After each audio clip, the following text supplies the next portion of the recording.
Yo, yo, yo, how you doing? What's up? It's Paulie Z, and you're listening to The Paulie Z Show, where we talk about all things rock and roll and food.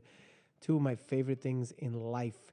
If I had to pick something that would be as close, if not, well, I don't know if it's as good, but blowjobs, yes. Blowjobs are the best. And you know me. Two girls at once. Love it. But I got to say, rock and roll and food, though, that takes the cake. Those are my favorite things in life. So that's what I'm going to talk about. We'll save the blowjob stuff for the Howard Stern show. Let him talk about that stuff.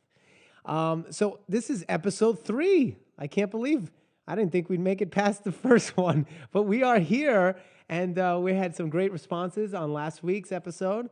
A lot of people really enjoyed hearing the story about me not being able to go and see Chris Jericho wrestle because my tickets weren't at the freaking will call. And Mike Portnoy and Joey and Charlie Benante and all the guys in the entourage got to see him. So I'm glad everyone enjoyed themselves at my expense. That's the whole point of this show. This week, though, we do have another special guest we're gonna call in a few minutes. I am talking about none other than Mr. Brooke McCarter. If the name doesn't ring a bell right off the bat, that's okay, because you might know him more if I describe him as one of the vampires from Lost Boys. And that, for me, is a big deal because I am a huge Lost Boys fan. And he's done a million things, don't get me wrong. But that's like, everyone has the one thing, I think, in their career that, like, people sort of associate you with, Schwarzenegger is always going to be Terminator, and Stallone could do a million movies, but he's always going to be pretty much like Rocky or Rambo because you remember that, it lasts. And Lost Boys was just one of those movies that was just so, it's like a cult classic. It really is. And just to be able to meet one of the vampires, we're talking about the blonde who dies in the bathtub. He says, "Garlic doesn't work, boys," or "Garlic don't work," something like that. I don't know. But, oh, my God, it was a thrill to meet him, and he's such a great guy, and he's doing a lot of good stuff, filming a movie right now. So we're going to talk to him about how we met and how we got to jam on Led Zeppelin at the Gibson showroom for some red carpet party that we were at the other day. And I think we're going to call Bennie Boy today, and we'll talk about the new Kiss record. I think it's time we do a CD review, and Bennie Boy is the best person to talk about this stuff because he just knows everything. And it's just a very colorful character, real good buddy of mine. Also, if you want to hear the bonus material, which today we're gonna talk about Silver Spurs, which is my absolute favorite burger on the planet. And I know because they're like about almost 3/4 pound each, and I've had like 5 of them at one sitting. So I like them. So that'll be on the bonus material, which if you want to listen to, you just go to thepauliezshow.com and check out the bonus material for episode 3. So, all right. So right now, enough talking. Let's see if we can get Brooke on the phone. Here we go. Oh, my God, I think I see the shadow of a celebrity. He's got no fortune, but he's got some fame. Look out, people. It's what's his name? Let's see if he picks up. Come on, Brooke. Hello. Hi, Brooke. Yeah. Hey, it's Paulie Z. How you doing? Paulie Z. How What's you up, doing? man? I just left you in New York City. I know. How you doing, huh? I'm doing good, brother. I had like an amazing time like filming the movie and then coming out to like the Gibson Guitar Studios, the legendary Les Paul action. I was like, you know what, man? I was in heaven in that joint. Do me a favor. Tell all my listeners. I have 4 listeners right now, so tell everybody. Actually, I think we're up to 5.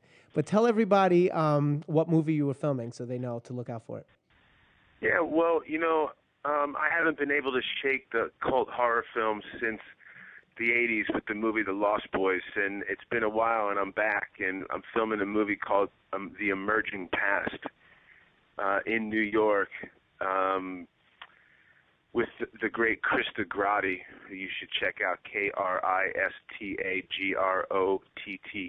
She's going to be like a legendary bombshell scream queen, and we were having a blast, man. It's a trip to be filming in New York City because there's nothing better than that for a backdrop for a movie. Are you playing vampire, or is this what kind of character?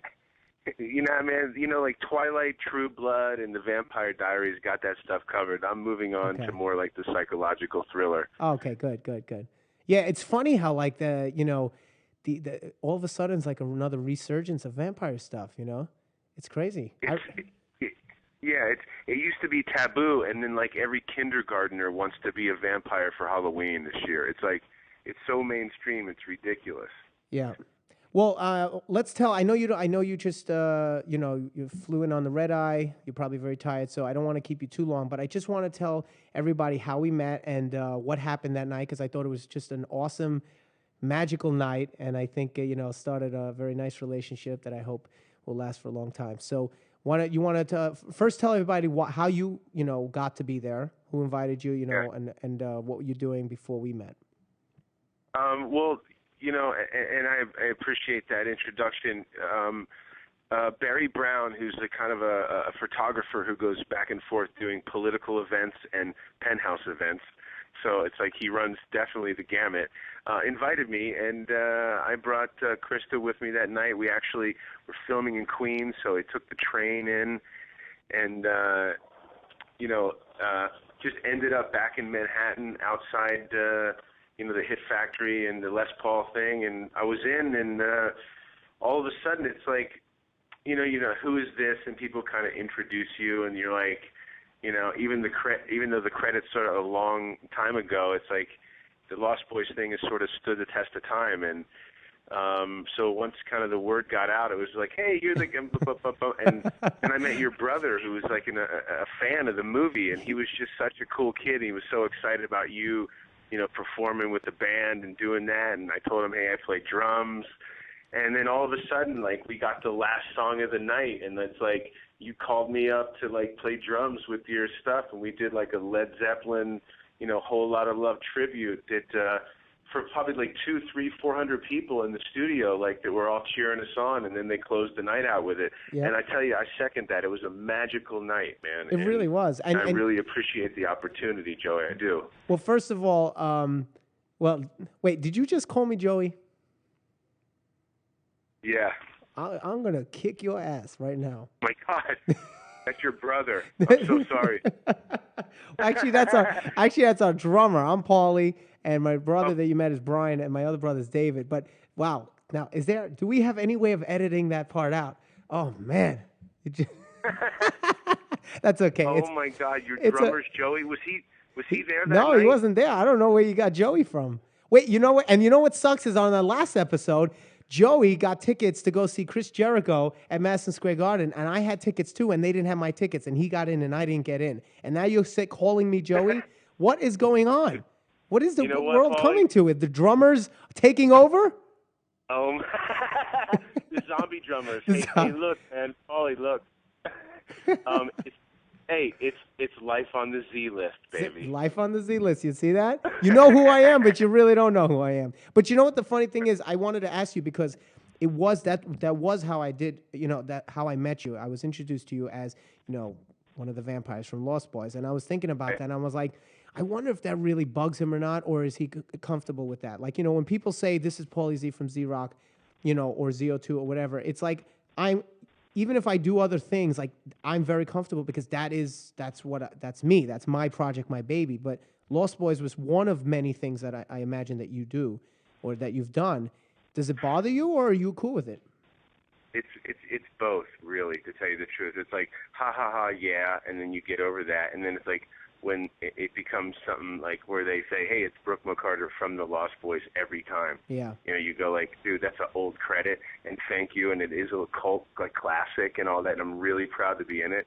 But, I'm trying to reinvent myself like we all are all the time.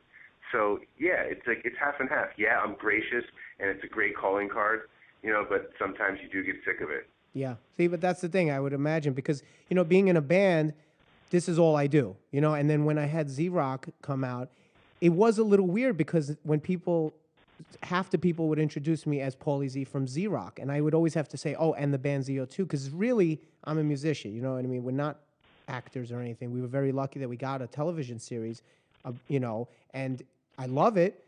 Trust me, I love it. But it is weird. It's like, they're like, oh, yeah, he's the star of that show Z-Rock. Well, it's like, Yeah, but I'm a musician in a rock group ZO2, which is the reason we have that. Like that's who I am. Exactly. And I kind of understand it, but as an actor, I would imagine it must be even harder because you're doing so many different things, so that for someone to harp on one particular thing, I can imagine that must be annoying after a while. But I hope isn't it a blessing to even be creative and get to do what you got to do instead of like show up to like something and like try to survive? I mean, when people get to do what they do, that's great. That's all there is, really.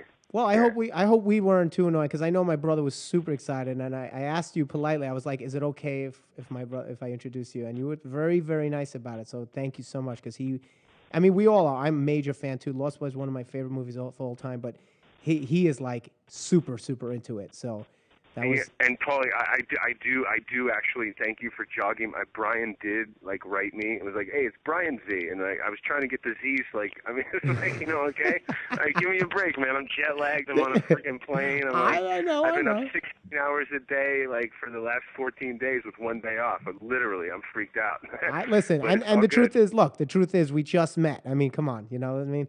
So it's like I don't take offense. If anything was funny, it makes for good podcasting. Dude, it's great legend for podcasting. Of course, baby. Come on. But what you don't know, and I want to tell everybody what happened. What you don't know is you have no idea what I had to go through to get that jam going. It was. Oh really? Oh, you don't know, dude. The stuff was set up, and I'm a Gibson endorsee, so I have. I know all the guys at the place, and one of the main guys there, Jim Felber, great guy. He was there, and I'm like, Jim, is there going to be a jam? Because usually they have the stuff set up and for people to jam. And they're like, yeah, but, if we can get it going. And I was like, someone's got to get it going. I said, leave it to me. I'll get it going. That's what I do, because I don't drink. So it's like, I don't smoke. I don't do drugs. I don't do any of that. So it's like, what else? While everyone else is getting wasted, I'm bored. I have nothing to do. So I'm like, you know what? This is my project. I'm going to get this going. Bro, it took me an hour. Smart. I had to go around to everybody. Like I asked you too. I said, do you play something? I went to just random people. I'm like, hey, you look like you're a musician. Do you play anything? They're like, nah, sorry. I'm like, damn it. Hey, Paulie, like I believe in that so much that I don't want to get too deep or nothing, but like I feel like I had a small part like before I ever knew where I was going to will that to happen. Because it was so embedded in my soul to, like, I swear to God, play with you that night and do that thing. Really? And See, whatever you did, like, to pull it together, the sound was good. Your guys were great. I mean, I was just happy to be there. And you were killing it out front. So it was like, we could have done that all night and kept that same crowd. I was ready. But you have no idea. I was ready to do a full concert. And it just took so long to get together. At least we got 2 songs, but after our song, they cut it off. They said the party's done. We have to stop. Yeah. And it was such a bummer because the amount of work. And I kept going. Then I had my guys. And check this out, Brooke. I'm running around, and I'm like, okay, you ready? Are you ready? Okay, where's the bass player? Oh, I don't know. Oh, man. All right, meet me in the room. And then I had to get the PA, and I had to find the guy to set up the PA. And it was such a pain in the ass. And finally, we got it going, and then they shut us down. It was such a bummer. So, well, I'm gonna take this as a good omen, and you know what I mean. I'll come back on and rock with you, and I hope I wish you all the success. I hope to do it again. I must sign off from Tampa, Florida.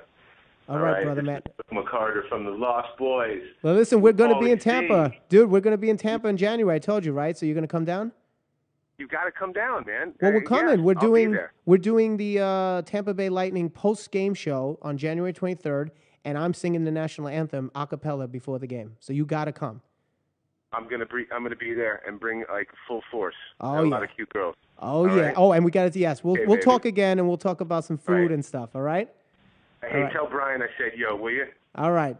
This is the Paulie Z and Brooke McCarter, and I'll talk to you later. Get some rest, brother. Rock and roll. All right, later. So you got a new racket, I'll give you my 2 cents. Don't hold your breath for empty compliments. I'll give it to you straight, and my opinion is pure. So hold on tight, cause it's time for Rock de Jour.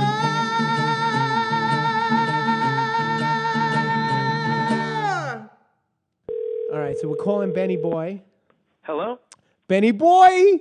Hey. What's up? Hey, Paul. How you doing? Good. So listen, for all my listeners out there, Benny still calls me Paul because we go way back. He's actually one of my friends I know the longest, right? I think I know you longer than anybody. Well, probably a good, we don't want to date ourselves here too much, but, probably going on to 20 years, something like that. At least 8, about 19 years, yeah. Yeah, it was... Preschool years? Yeah. Well, he calls me Paul. Everyone else calls me Paulie, except, Brooke McCarter calls me Joey. But anyway, I digress. So listen, here's what we're going to talk about today. This is the first time we got you on, and I think my listeners will grow to love Bennie Boy the way I do, and everyone who I introduce you to loves you and wants to make a doll of you and take you home. So let's let's show them. Let's make some dolls. Yeah. That's good. All right. So today we're going to talk about the new Kiss album. That's going to be my first CD review. Since this is only our third episode of the Paulie Z Show, this will be our first CD review. And I'm just curious, without knowing what I thought, what is your overall reaction? Well, of course, to just preface that, you and I have this Kiss history, you being the person that actually really got me into Kiss's music way back when. So, of course, at that point, I was really into more of a technical school of guitar playing, as you know from playing a lot with me. But so I haven't heard the album as much as other people, but I've listened to it, and I guess just overall I like it. I mean, I don't think it's perfect. It definitely feels like a recreation of what Kiss used to do, but I think they just in general they did a really good job with the production, and there's some things that actually kind of take it out of just strictly being a rehash of the 1970s stuff. You have a lot of other production layers, which is I think probably the most surprising thing for me. A lot of harmonies, all over the record, which really layer it pretty heavily. Yeah. But overall, I was impressed with it. I thought good job. If they're going to end with this, then good last ride into the sunset or what have you. Do you think they're going to end with this? I don't know about that. I don't. Well, again, I mean, I hate to say it, but I think with Kiss, generally there's a business element to the band. So it all depends. I think if they if they want to make more money, I don't know how well this is doing for them financially, but I'm sure creatively they were happy with it. So I could see maybe them doing another album, but I kind of have to look at this as like being on an airplane where you have the slow, descent into the airport. Right. So right. Well, I think maybe they'll make another record. I don't know. Do you think there's more to come for I do. For this? I really do, and I'll tell you why. Because I think, and I experienced it firsthand when ZO2 was on tour with Kiss back in 2004, and I really felt like, I feel like more Paul than anybody. I think Paul really wanted, just from the stuff I know about him, that I've read about him, even talking to him, it feels like Paul always really wanted to be a real respected musician. Like, I think he would, like, if he had his dream come true, he would have been like a Paul Rogers. And he is. I mean, don't get me wrong. He's, he's an idol to many people. It's my idol. I grew growing up, But yeah. I think they were successful with Kiss, but they got into, they had the fame and the fortune because of an element of the stage show and the makeup and stuff like that. But I really believe that it seems like he's happier when he's got real musicians backing him. And not to take anything away from Ace and Peter, because again, to me, that's the Kiss sound. I love those guys. And the Ramones, for example, they're not, those guys you wouldn't see them putting out, instructional DVDs or anything like that, but they're still amazing. They're still legendary. Right. But the thing is, I think now that he's got Tommy and Eric in the band and Gene's, focused again, I really do think that you're going to see more, because I think he's going to try to put out more well-crafted music and not just like Psycho Circus for me. I like it, don't get me wrong, but it really just felt like, it was like, okay, we got the 4 guys, let's put something out. But it didn't sound like a band, recording an album. This one, to me, I actually love this album. I have to say it's one of my favorite Kiss records. I don't know if that's... Really? Yeah, I know that's hard to say, but it's like from the first listen, it usually takes me a couple listens on any album. And from the first listen, there were at least 2 or 3 songs that got me right away. And then all the other ones, by the second listen, I loved them. And wow. Yeah, I don't know why. I think it's just because the vibe. Like, do you feel like it covers the gamut? You know, there's 70s Kiss in there. There's Yes. I hear some Creatures in there. I hear some Revenge. Definitely. That's what I like about it. I hear a lot of Creatures on something like. Well, I'm an Animal and Dangerous. I'm an Animal, definitely. Dangerous, for sure. Even a bit of Revenge in terms of like.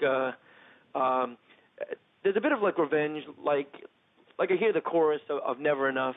It kind of reminds me of Domino with the Bad Habit.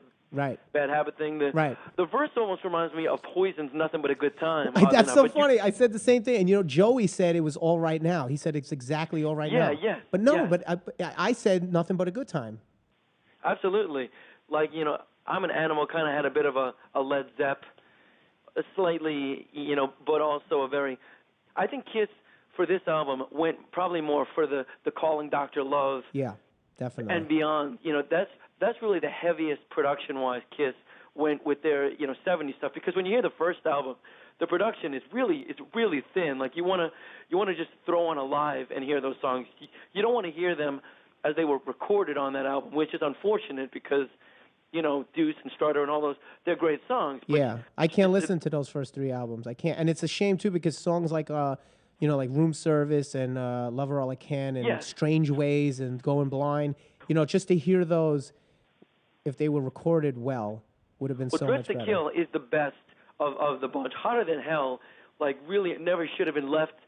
Oh, it's awful. Never should have left the studio, period. Awful. It's just awful production. Well, you know, these guys, I think in this one, what I like about it, too, is they went in, and this is what I heard and I read, that they recorded all the rhythm tracks, you know, the drums, bass, guitars, live. They didn't track it. They went in and they recorded the foundation live and then came in. And you can hear it. Like, it feels like a band. And that's, and I think the songs they captured, like, I feel like they went back and they captured whatever it was. I almost feel, look, I'm just guessing, but I can almost see Paul, like, doing his homework, like actually analyzing his own material and kind of saying, okay, what type of harmonies did we use, like on Love Gone and Rock and Roll Over, you know, like, and you know, what type of change from the bridge to the chorus did we use? And I feel like he analyzed and then picked out what made the Kiss sound and then put him back into these songs, because I hear a lot of that. And it was really, really good. You have these innovations in the sense of, like, you know, songs like All for the Glory or Say Yeah really have a lot more harmonies than even Kiss songs in the past have used. It's almost like a very Beach Boys. It's like they had the songs and maybe they said, let's really layer on some more harmonies, because it's almost a, you know, a more massive sound, you know, vocally than we've done even from our past material. But it sounds, and that was really interesting. What I like is, kind of like, it sounds like but it doesn't sound overproduced. It doesn't have that, like, sort of, you know, Bruce Fairbairn kind of thing, you know, where it's like, you know, very crisp, clear, you know, Bon Jovi kind of, you know, like on Crazy Nights they had a lot of harmonies, but it was so like processed. And this sounds like I could hear them recreating this live, which is what I like. Well, if there's a downside for me to the material, most of the songs kind of have the same pace, with the exception of, say, the verse for Russian Roulette, which is very, you know, up-tempo. We're getting into, like, you know, you know, Fits Like a Glove or Burn Bitch Burn territory. But thankfully the song doesn't really get very cheesy or anything. But most of the songs have a very, you know, sort of mid-tempo pace to them. And I like Hot and Cold. I like it. What I love about that is it's a very different, when they go to that verse, it's got a total humble pie R&B feel to it. It's like very different. Absolutely. Reminds me of, well, going back to Rock and Roll Over, it reminds me of Love 'Em and Leave 'Em. Yeah. Well, let's go through just real quick. I'm going to say what I love and what I don't like. What I love is just overall, I think the songs are great. I think the production, I love the production. I think, you know, I hear everything crisp. It's just got a very good vibe. And I think, you know, some of my favorites are Hot and Cold, I think might be my favorite one. Modern Day Delilah sounds great, which, although everybody keeps saying they thought that was a ZO2 song, everyone says it sounds like I wrote it. And I'm like, I guess because of the riff or whatever the feel was. Let's spread the legend around. Yeah. You know? Well, no, hey, listen, they had our CD and we toured with them and everything. You never know if maybe just a little bit of it crept in their psyche and It's just, I like this group. You know what they say, Paul? When the legend becomes the truth, print the legend, you know? I like it. So I'll start telling people, yeah, my friend from 02 wrote this. No, we'll get, that could be bad, but yeah, I don't know if that's a good idea.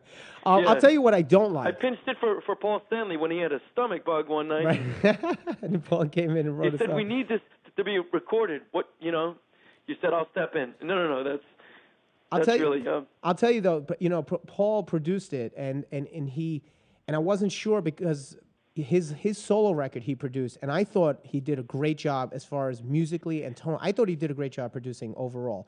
What I didn't love about his solo record, and you know, and look, I'm just gonna be honest because I love him, so I'm not dissing or anything. I'm just being truthful. But I thought his vocals, there were parts that were like either pitchy or just not like there, and it's almost like you needed someone objective to stay there and be like, no, you got to do it again. Like that's not right. If it's right. I'm the same way when I'm in the studio. Without Bob, producing. For people that don't know, Bob Held, who produces all the ZO2 records, there's a lot of things that I think that's great, that's perfect. He goes, it's flat or it's sharp, and without him, I would have left it and then would have regretted it. But I got to say, Paul sounds great on this record. I mean, you can hear this. I think there's still segments where you can hear him struggle a little bit. But I got to tell you, I challenge anybody to be doing it as long as he's been doing it and to sound that good. And I give him a lot of credit. Kudos. I think he did a great job. Definitely. What I don't like, I'll tell you what I don't like though, real quick. Two things. One, I think the packaging. I'm very surprised from Kiss of all people. I feel like I know they got the guy who did rock and roll. Rock and roll. There right? It is again. Yeah. Yeah. And he did what's that guy's name? Let me look here. Michael Durrett, right? Michael Durrett. Yeah. But I don't know. I mean, what do you think? I'm disappointed. I think the booklet. There's like one picture of them. It's all airbrushed. It's not like a real. Right. And everything else looks like sort of Photoshop 101. Not even Photoshop. Like just. Well, this is interesting, of course, because you and I met in art school. So the visual is definitely going to be very important for people like us. I looked at it, and first of all, I'm somebody who never understood the complementary color wheel. The color wheel. I never understood why green and red or orange and blue were complement. I never, those do not. None of those complementary colors ever looked good together. So I said, what the, at the blank are people talking about? So yeah, the purple and the orange scheme and the I don't get it. It's just very basic. It looks poster, almost like a bubblegum wrapper. Yeah. It doesn't look like a rock and roll album jacket. Not at all. It almost looks like a Pokemon video or something like that. It's like these very flat posterized colors and just like very kindergarten. I'm surprised, I have to say. I mean, I thought Psycho Circus, although an inferior record, I thought package-wise and art direction and all that was so much better. Right. So I'm a little disappointed. The lens, just the use of that whole the lenticular design for Psycho Circus, they at least were trying to kind of innovate and go beyond what they were used to doing. And this is almost, there are certain things you go back in terms of going back, turning back the clock a little bit. Other things you don't have to try so hard. Maybe this was just one step too far. Maybe as far as the. So I would agree with you on that. Yeah, and then the other thing I got to say, and it's no disrespect to Tommy because I think he's a great player and I think he does Ace better than Ace pretty much. But I mean, technically wise, I mean, obviously Ace is Ace. The fact that he came up with those leads is what makes him him. But he doesn't always pull them off perfectly. But the point is, it bothers me that the solos are like basically actual rip-offs of Ace solos from other songs. It's not like in the style of Ace. Like I would have liked solos that were a la, in the style or in the vein of Ace Frehley, so that the sound was there. I mean, I agree that I understand that the sound of Kiss has a lot to do with the Ace solo style too. But, But I mean, you know what I mean? Like some of the leads are exact. Like I can show you on which song and which solo that they took that from, and I just don't understand why they did that. They were very generic almost. I guess how I describe it. Yeah, that's something I actually thought about because I realized like Ace doesn't use a lot of notes. He's not a very speedy or technical player, and I realized that there must be a very difficult thing for Tommy to try and replicate that. Because you can get the bends and the vibrato to sound like Ace, but the melodies, it's like Ace didn't have very extensive melodies in the solo, so it's like, well, I kind of think, how's he going to do that when he's recording new ones? He doesn't have much to work with, right? That's the problem. Yeah. I don't know. He's all right. He did. I guess he did a great job. I'd be curious. I'd love to know if it was him or if it was them, kind of like sort of standing over his shoulder saying, no, it's, do it exactly like Ace. I don't know. But and I'm not listen, other people disagree with me. I know Dave and Joe were saying but Joey actually loved it. He thought that was one of the best parts about it because it felt like an old Kiss album, but I don't know. Well, that's basically it. I mean, I think they didn't even care as long as the people just. But then again, we're at a point where it's the Spaceman. They're not even, not even like, it's become not Ace, Peter, Paul Gene. It's like Spaceman. The marketing thing is Spaceman, Demon, Cat, Star Child, blah blah blah. Yeah. And for me, the Tommy thing was cool because I knew exactly what that was about. The thing for me more was Eric Singer, who's a really great rock drummer. But, let's face it, when you're Peter Criss and you're primarily a jazz drummer before you get into rock and roll, you're going to have a very interesting kind of a sound. Well, the swing is definitely missing. He's got a real groove and flow. Yeah. And Eric is just a very, basic, 4/4, just hammer down rock and roll drummer. Yeah, he's and you kind of notice it a little bit. With drummers, it's hard to kind of go, oh, is this guy different from? But yeah, it is different. It's not quite the same, and his differences from Peter Criss are more noticeable from singers to Ace Frehley. Yeah, definitely. I mean, even Eric Carr was able to, I think, put some of that swing in it, and it doesn't take anything away from Singer because Singer's an amazing drummer, but it is different, and it is part of what made Kiss Kiss. But I'll tell you, just again, it's like Revenge, like when they had Eric and Bruce, and even before that, like Hot in the Shade, just when they had like a real musical entity.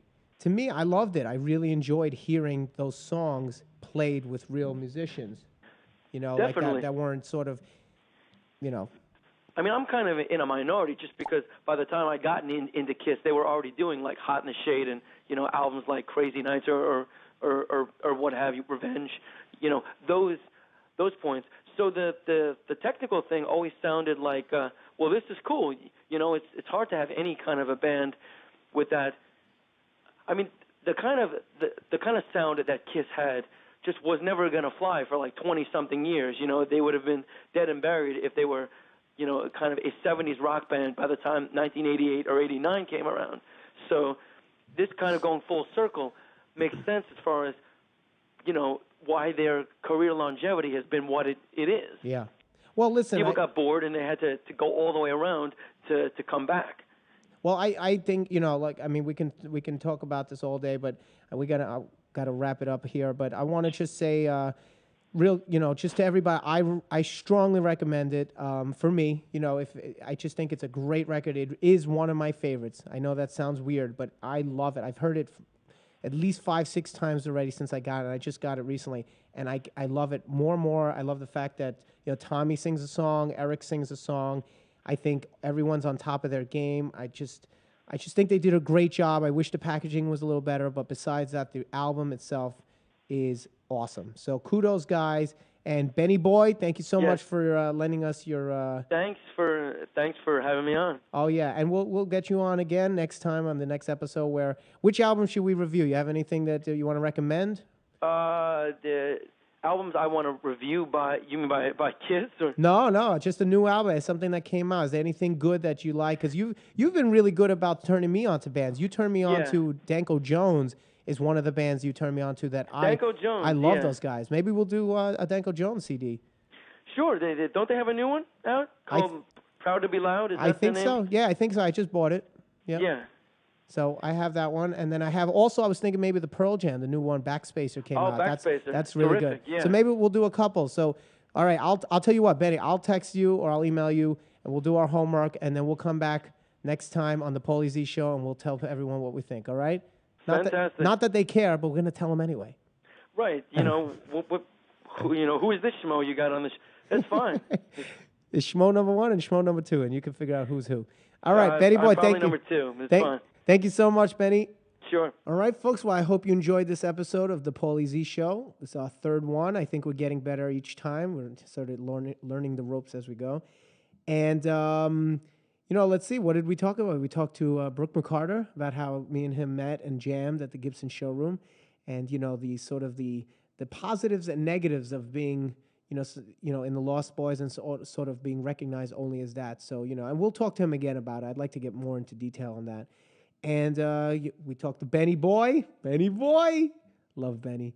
And the overall consensus was that the new Kiss album rocks. So I strongly recommend it. Kiss Sonic Boom. Guys, great job. Excellent record. Don't love the artwork, but the music is fantastic. So kudos. And if you want to check out the bonus footage, again, go to thepauliezshow.com, and you can hear my recommendation on the best burger on the planet, in my opinion, at Silver Spurs in New York City. So if you want to send us questions or feedback or just random nonsense, just email me at yopaulie@thepauliezshow.com, and I will see you next week. Later.